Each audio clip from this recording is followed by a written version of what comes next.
Hi, welcome to Darth News. Bitcoin campaign donations have regulators scratching their heads. In Washington, on the website for Jim Fulner's U.S. Senate campaign, 34 letters and numbers appear in a string above the Donate Now button. They are the code for his campaign's Bitcoin wallet, where holders of the so-called digital currency can send it to a libertarian from Michigan without a bank acting as an intermediary. It's an exciting new technology, said Jeff Wood, the campaign treasurer and a self-described early adopter of Bitcoin. But as with any budding technology, federal agencies must examine how its use fits in with the law, including rules for campaign donations.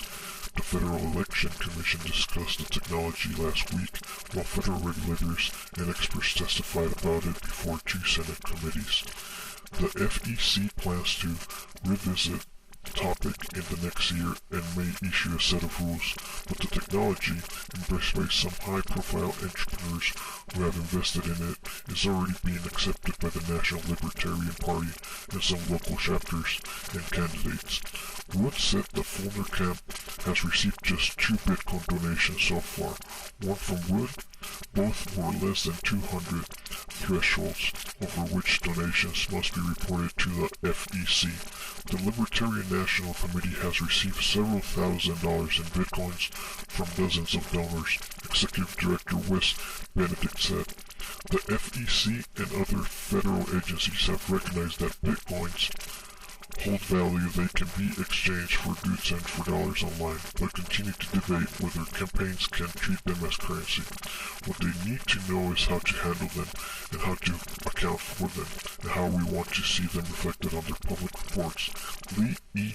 Goodman, the FEC's vice chairman, said at last week's meeting. Bitcoins were created in 2008 by a programmer or group of programmers using the pseudonym Satoshi Nakamoto.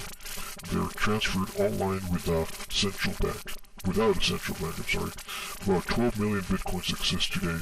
The transactions, although viewable in a public ledger online, are not tied to a person's identity as checks or credit cards are. That degree of anonymity made Bitcoin the payment of choice on Silk Road, the website shut down recently that was likened to an eBay for drugs and other illegal activities.